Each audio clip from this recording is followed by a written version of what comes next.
अस्सलाम वालेकुम वरहमतुल्लाहि वबरकातुहू। मुखालिफत से संवरती है शख्सियत और भी मेरी, मुखालिफतों से संवरती है शख्सियत और भी मेरी। मैं अपने दुश्मनों का बड़ा एहतराम करता हूँ। सबसे पहले तो मैं औरंगाबाद की पुलिस का, खास तौर से सिटी चौक की पुलिस का तहे दिल से शुक्रिया अदा करता हूँ। नहीं, मैं सही मानों में कह रहा हूँ कि देखिए 14 दिन हम लोग पेंडॉल के अंदर बैठे रहे, मंडप के अंदर बैठे रहे, और पुलिस वाले बाहर इस बात का ख्याल रख रहे कि कोई गलत हरकत ना हो जाए, हम जो पुरअमन तरीके से ये आंदोलन कर रहे हैं उसे कोई खराब करने की कोशिश ना करे। इसीलिए मैं तहे दिल से तमाम पुलिस डिपार्टमेंट का शुक्रिया अदा करता हूँ। उन लोगों का मैं तहे दिल से शुक्रिया अदा करता हूँ जिन लोगों ने इस शहर के लिए अपनी मोहब्बत दिखाई, अपनी पहचान को जिंदा रखने के लिए, अपने वजूद को जिंदा रखने के लिए 14 दिनों तक दिन और रात यहां पर आते रहे, हमें ताकत देते रहे।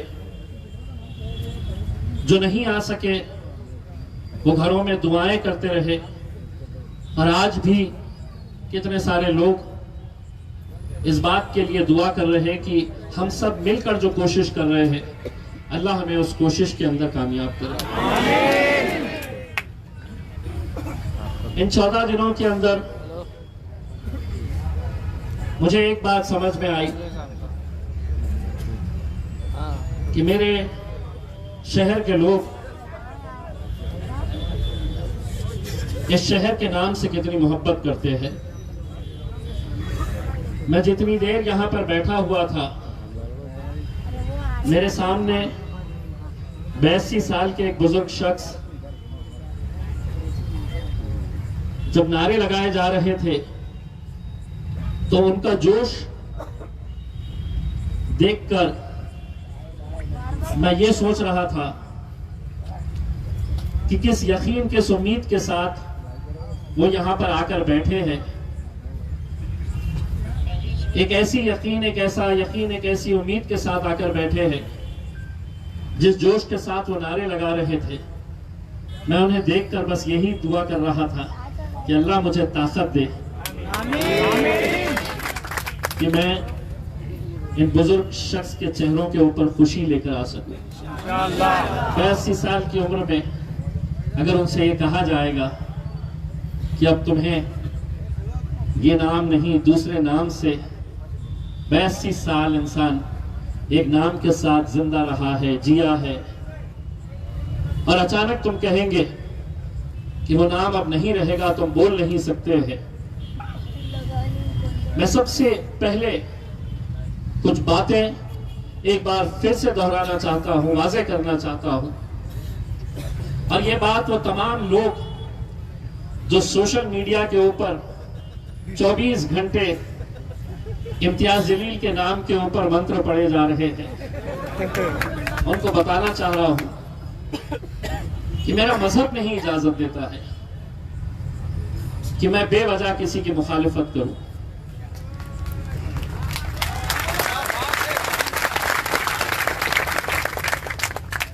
मैं कितनी बार यह कह चुका हूं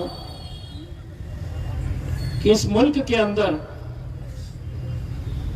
कई सालों से, कई सदियों से एक इतिहास रहा है। कई राजाएं आए हैं, कई बड़े बड़े दौर इस मुल्क ने देखे हैं, चाहे वो अंग्रेजों का दौर हो, मुगलों का दौर हो, छत्रपति शिवाजी महाराज का दौर हो, छत्रपति संभाजी महाराज का दौर हो। ये जितनी भी लड़ाइयां उस दौर के अंदर हुई वो मजहब के लिए नहीं थी। वो अपने एम्पायर को, अपनी हुकूमत को कैसा बड़ा कर सके। क्या ये सच्चाई नहीं है कि छत्रपति शिवाजी महाराज की फौज के अंदर जितने भी अहम ओहदेदार थे, उनके बॉडीगार्ड्स थे, वो मुसलमान थे। जब उस महान शख्स छत्रपति शिवाजी महाराज ने हिंदू मुस्लिम नहीं किया, तो आज उन्हें मानने वाले लोग क्यों हर बात के ऊपर हिंदू मुसलमान करने लग जाते हैं? हमने अगर नाइंसाफी के खिलाफ लड़ना अगर सीखा है, तो ऐसे ही लोगों से सीखा है कि खड़े रहो, तुम्हारी मुखालिफत होगी, तुम्हारा विरोध किया जाएगा, तुम्हें दबाने की कोशिश की जाएगी।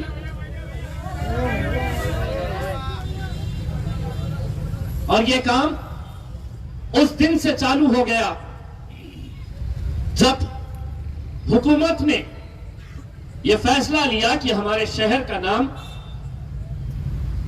अब औरंगाबाद नहीं, एक नए नाम को उन्होंने हमें दे दिया और कहा कि नहीं, इसे तुम्हें कबूल करना पड़ेगा। उस वक्त भी मैंने एक बात कही थी कि मुल्क के अंदर जमहूरियत है और जमहूरियत के अंदर हुक्मशाही नहीं चल सकती है। जमहूरियत के अंदर अगर किसी की आवाज सुनी जाती है तो इन लोगों की आवाज सुनी जाती है, लोगों की आवाज सुनी जाती है। लेकिन अब इस मुल्क के अंदर पिछले कुछ सालों से हमें यह देखने को मिल रहा है कि हमने बोल दिए तो अब तुमको कबूल करना है, तुम इसका विरोध कैसा कर सकते हैं? मुझसे जब पूछा गया मुंबई के अंदर जिस दिन नाम हुआ, तो कहा कि 35 साल 48 साल पहले बाल ठाकरे ने ख्वाहिश की थी कि नहीं, इस शहर का नाम, तो आप उसका क्यों विरोध कर रहे हैं? मैंने कहा वो शख्स ने कभी एक सादा कॉरपोरेशन का इलेक्शन नहीं लड़ा था। अगर उसके जज्बात मायने रखते हैं तो जिन लाखों लोगों ने मुझे दिल्ली तक पहुंचाया है, क्या मेरे जज्बात मायने नहीं रखते हैं? क्या मेरी आवाम के, क्या इन लोगों के जज्बात मायने नहीं रखते हैं? क्या कानून सिर्फ एक विशेष वर्ग के लिए है? क्या कानून के अंदर ऐसा है कि नहीं, इम्तियाज जलील तेरे लिए अलग कानून है, हमारे लिए अलग कानून है? ऐसा तो नहीं हो सकता है। लेकिन इसके बावजूद लगातार कैसी कैसी बातों का सामना करते हुए 14 दिन लगातार आपने सुने हैं कैसे कैसे बयानात लोग दे रहे थे। लेकिन अल्हम्दुलिल्लाह ये अल्लाह का लाख लाख करम है और आप लोगों की ताकत है, किसी की मरा में नहीं जमी है कि इम्तियाज जलील की आवाज की खत्म कर सके, दबा सके।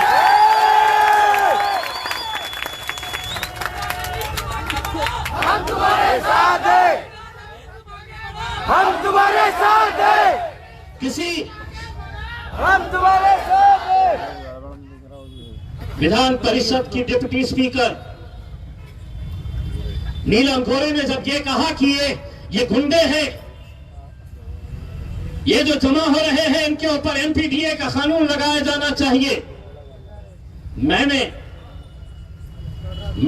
उदाहरण के साथ दिया, पूरे सबूत के साथ दिया कि कैसा ये लोग सत्ता हासिल करने के लिए सड़कों के ऊपर दंगे करते हैं। मैंने बताया कि पुणे में कैसे एक शिवसेना के नेता ने नीलम गोरे को फोन करके बताया था कि रास्ते के ऊपर उतरो, गाड़ियां फोड़ो, एक्सप्रेस वे पर जाओ तो गाड़ियों को, जो ट्रक को जलाओ। मन घड़त कह दिया था। अगर मन घड़त कहा होता तो 2 घंटे के अंदर पुलिस आकर मुझे उठा लेती, क्योंकि इतनी बड़ी पोस्ट के ऊपर, ओहदे के ऊपर बैठी हुई महिला के बारे में जब मैं कह रहा हूं तो पूरी जिम्मेदारी के साथ बोला। मीडिया वालों ने चलाए, किसने चलाया?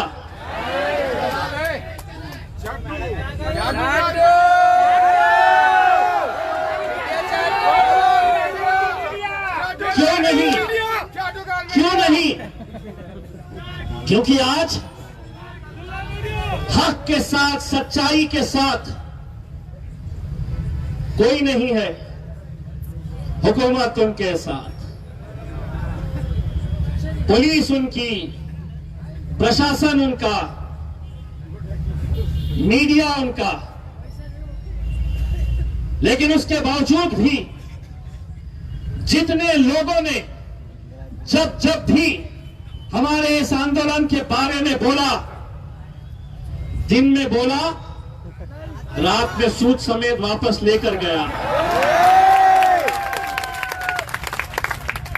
फिर रात में सोचते बैठा कि गलत आदमी से पंगा ले रहा है। ये एहसास हुआ उन्हें।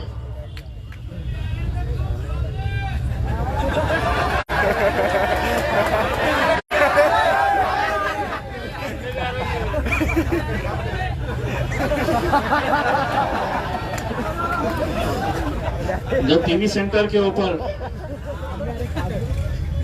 मेरा पोस्टर जलाया जा रहा था, कहीं कोल्हापुर में, कहीं सांगली के अंदर, कहीं अहमदनगर में पुतले बनाए, जोड़ो मारो, तो मैं देख रहा था इतने धीरे धीरे जोड़े मार रहे थे, इतने हल्के तरीके से जोड़े मार रहे थे। कहीं ना कहीं मारते हुए एहसास हो रहा था कि नहीं यार, बंदा बोलता सही है, बोलता सही है। कैसे कैसे यहाँ के नेताओं ने कहा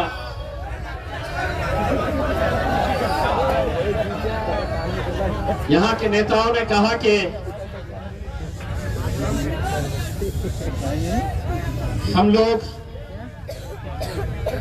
जातिवाद कर रहे हैं, हम लोग सियासत कर रहे हैं। कोई गैरों ने नहीं, अपनों ने भी मुझ पर यह इल्जाम लगाया कि मैं सियासत कर रहा हूं, इलेक्शन आ रहे तो मैं ये सियासत कर रहा हूं। इस पेंडोल के अंदर अगर इम्तियाज जलील अगर चाहता कि मेरा नाम होना यहां पर, मेरी तस्वीर होना यहां पर, मेरे पार्टी के बैनर के अंदर में यह आंदोलन चलाना है, तो कौन रोक सकता था? तब भी आप अपने शहर से मोहब्बत के लिए उतनी ही तादाद के अंदर आते हैं, लेकिन कहीं पर ना नाम, ना तस्वीर, ना पार्टी का इस्तेमाल किया। मैं चाहता तो कर सकता था, बार बार मैंने लोगों से हाथ जोड़कर गुजारिश की, हाथ जोड़कर उनसे यह कहा कि हमारे इख्तिलाफ होंगे, हमारे सियासी मतभेद होंगे, लेकिन तुम आओ, इम्तियाज जलील तुम्हारे पीछे खड़े रहने के लिए तैयार है, लेकिन इस मुद्दे के ऊपर हम एक हो जाओ। और आज भी मैं अल्लाह को हाजिर नाजिर जानकर ये आपके सामने ये ऐलान करता हूं कि अगर मुझसे ये कहा जाए कि तुझे औरंगाबाद चाहिए या खासदार की चाहिए, तो इम्तियाज जलील औरंगाबाद लेगा, खासदार की।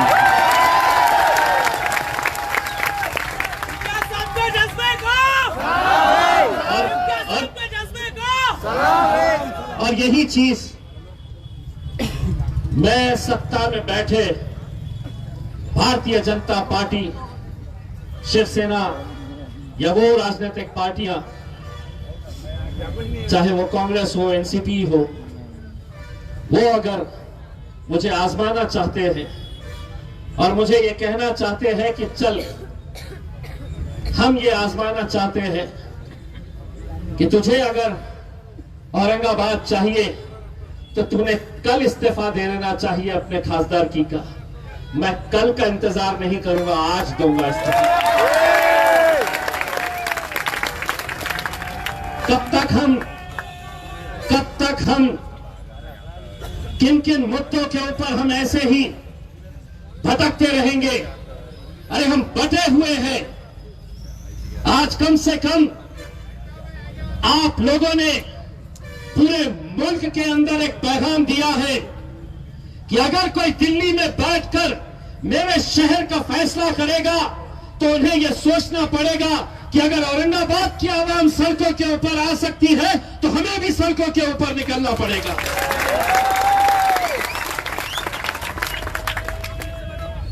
सिटी चौक के पीआई साहब,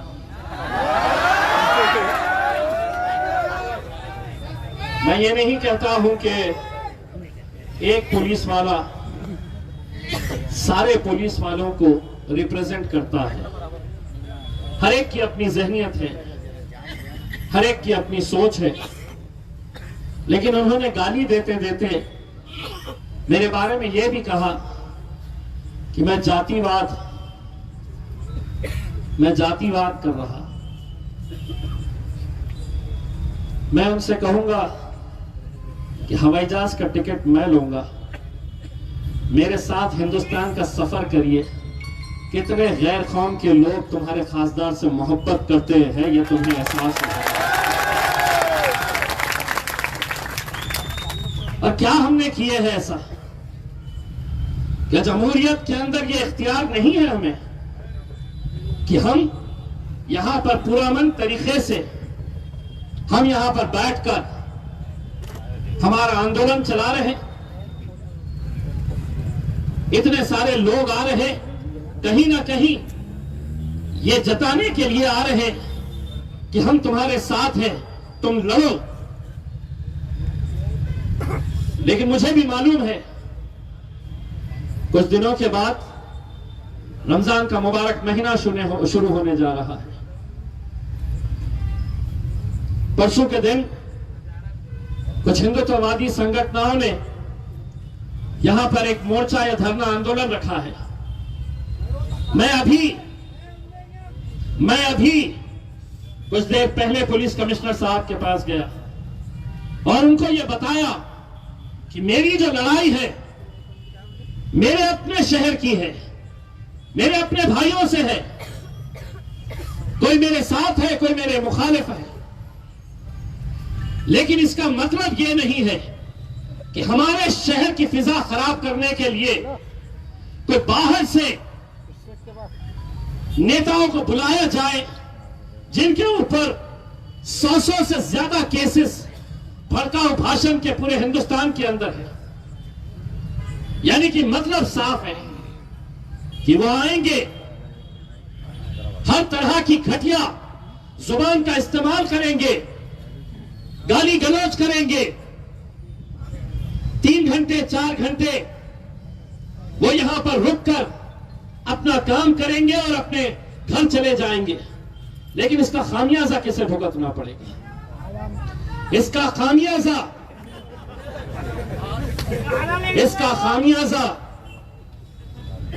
इस शहर को, इस जिले को, आपको लगता होगा, यकीन मानिए पूरी जिम्मेदारी से यह कह रहा हूं, आपको लगता होगा कि ये आंदोलन में ज्यादातर तो सिर्फ मुसलमान नजर आ रहे हैं, कुछ हमारे दलित भाई नजर आ रहे हैं, बाकी सभी लोग बड़े खुश हैं। नहीं है, लेकिन मजबूरी है कि हम कैसे आए, कैसे एक एमआईएम के खासदार के पीछे उसके पेंडोल के अंदर हम कैसा बैठे। मजबूरी है उनकी, मैं समझ सकता हूं उनकी मजबूरी। वो लोग भी नहीं चाहते हैं, इसीलिए मैंने सरकार से कहा अगर तुम्हें नाम बदलना है तो 35 साल पहले कोई नेता आएगा और हां, आपको लगता है ये लोग बड़ा इज्जत करते हैं, मोहब्बत करते हैं, इनकी बड़ी आस्था है छत्रपति संभाजी महाराज के लिए। अगर ये करते तो 2014 से 2019 तक किसकी हुकूमत थी जब इम्तियाज जलील आमदार था? यही भारतीय जनता पार्टी, यही शिवसेना वाले 5 साल पहले ही कैबिनेट मीटिंग के अंदर यह फैसला लेना था कि हमारे बाप ने यह ख्वाहिश जाहिर की थी, इसीलिए हम इस शहर का नाम अपने पहले कैबिनेट के अंदर ले रहे हैं। 5 साल चले गए, कोई जिक्र नहीं, किसी ने कोई नहीं कहा, कोई डिसीजन नहीं लिया गया।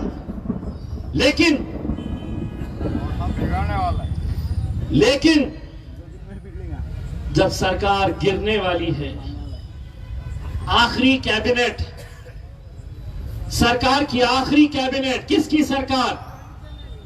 तो उद्धव ठाकरे की सरकार, शरद पवार की सरकार, कांग्रेस की सरकार, ये तीनों आखिरी कैबिनेट मीटिंग के अंदर कांग्रेस के एमएलएस, मिनिस्टर्स, एनसीपी के मिनिस्टर्स और शिवसेना के मिनिस्टर्स आखिरी कैबिनेट मीटिंग के अंदर बैठते हैं और ये ठराव पास किया जाता है कि हम औरंगाबाद का नाम बदल रहे हैं। अचानक जाते जाते बड़ी मोहब्बत छूट पड़ी थी, बड़े याद आ गए थे। 5 साल हुकूमत थी तो भूल गए थे। जब खबर में पैर लटके हुए थे, अर्थी उठने वाली थी, तो कहा कि नहीं, चलिए कोई और आ जाएगा, उससे पहले अपन ये कर लो और सटक लो। उन्होंने एक नाम लिया, फिर नई हुकूमत आई, देवेंद्र फडणवीस साहब की, बीजेपी की, एकनाथ शिंदे साहब की। उन्होंने कहा कि अगर मैंने सिर्फ संभाजी नगर रखा तो इसका क्रेडिट उद्धव को जाएगा, तो मैं इसके अंदर कुछ तो भी उंगली करता हूं, मैं इसमें कुछ तो भी कम ज्यादा करता हूं। तो उन्होंने कहा कि नहीं, सिर्फ संभाजी नगर नहीं, छत्रपति संभाजी नगर। उन्होंने अपना राजनीति जो करनी थी उन्होंने कर दी। मेरा यह कहना है, अगर शहर इनका है, अगर शहर मेरा है, तो क्या नाम रखा जाएगा इसका इख्तियार भी इन्हें होना चाहिए और मुझे होना चाहिए।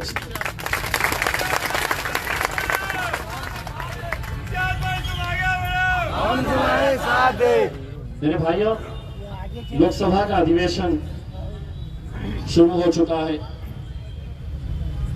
पूरा 1 हफ्ता पार्लियामेंट को उन्होंने चलने नहीं दिए कि राहुल गांधी ने कुछ बोल दिया है, राहुल गांधी ने माफी मांगना तो ही सदन चलने देंगे।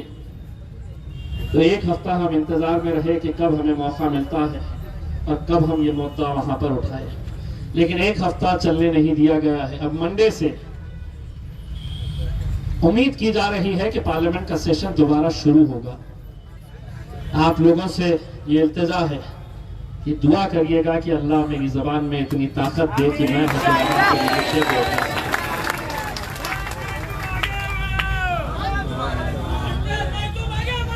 हम तुम्हारे साथ हैं।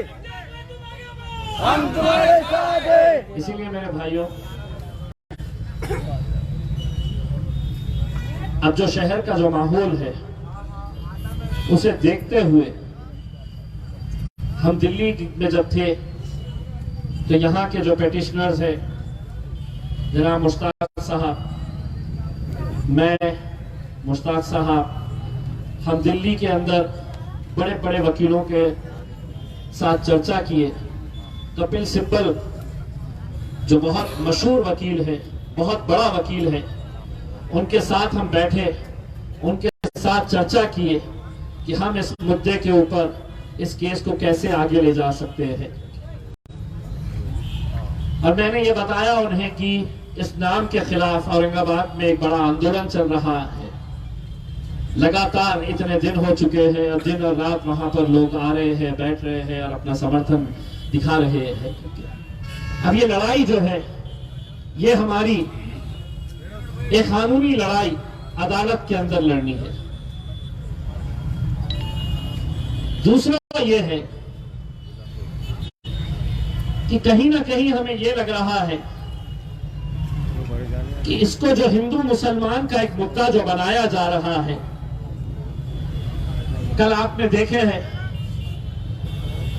कि एक पार्टी का आंदोलन हुआ क्रांति चौक के ऊपर सागंज में।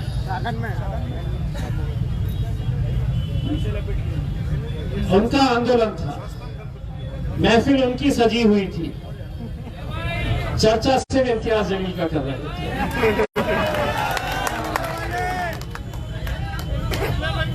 अब मैं कितनों कितनों के दूल्हे भाई बनूंगा।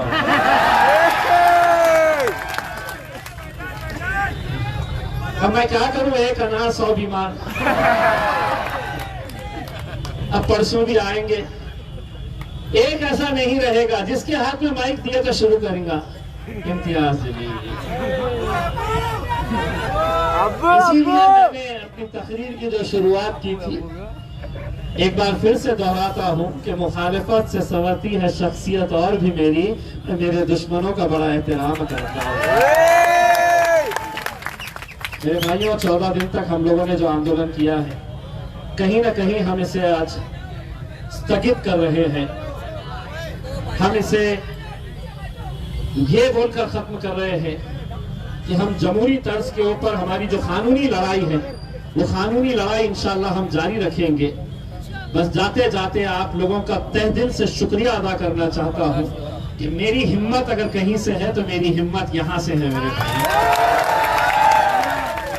और मुझे पूरा यकीन है कि आप लोग अपनी दुआओं से, अपनी ताकत के साथ हमें ये ताकत देते रहेंगे और इस मिशन को इंशाअल्लाह हम कामयाबी की तरफ लेकर जाएंगे। बहुत बहुत शुक्रिया।